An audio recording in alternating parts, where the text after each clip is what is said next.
વડોદરા હરણી બોટકાંડ. આ હરણી બોટકાંડ ગુજરાત અને દેશના લોકોને યાદ છે.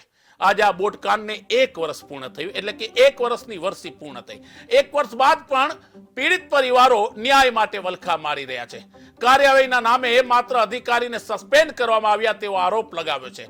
પીડિત પરિવારોનો આરોપ છે કે તેમને કોર્ટના આદેશ મુજબ વળતર નથી મળતું અને કોર્ટના આદેશને અધિકારીઓ અવગણી રહ્યા છે.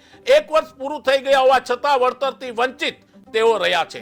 3 આરોપી જ માત્ર જેલમાં છે, જ્યારે બાકીના તમામ આરોપીઓ જામીન ઉપર છૂટી ગયા છે.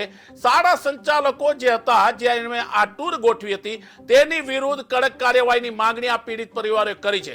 બીજી બાજુ વડોદરા મ્યુનિસિપલ કમિશનરે આ બાબતે પોતાની પ્રતિક્રિયા આપી છે અને કહ્યું છે કે જવાબદાર અધિકારીઓને સસ્પેન્ડ કર્યા છે અને કોર્ટ એટલે કે ન્યાયાલયના હુકમ મુજબ અમે વળતર પણ આપીશું. જાન્યુઆરી 2023 રોજ દુઃખદ ઘટના બનેલી હરણીમાં અને બાળકોના મૃત્યુ થયા હતા.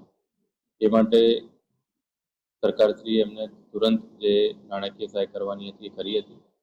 સાથોસાથ જેના પણ નાનામાં નાની ક્ષતિ હોય એવા જે પણ અધિકારી કર્મચારી હતા એમની સામે અમે પગલાં ભર્યા છે, જેમાં ક્લાસ 1 અધિકારીઓ સામે પણ અમે પગલાં ભર્યા છે.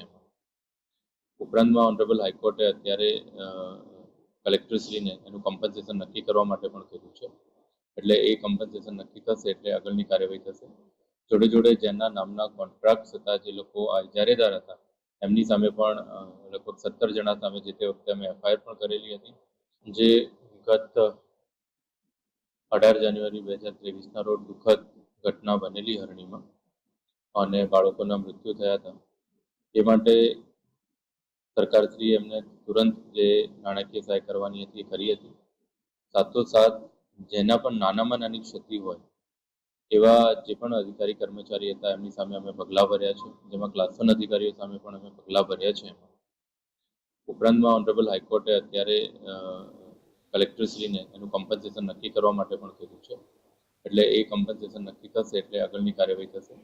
જોડે જોડે જેના નામના કોન્ટ્રાક્ટ હતા, જે લોકો ઇજારેદાર હતા, એમની સામે પણ લગભગ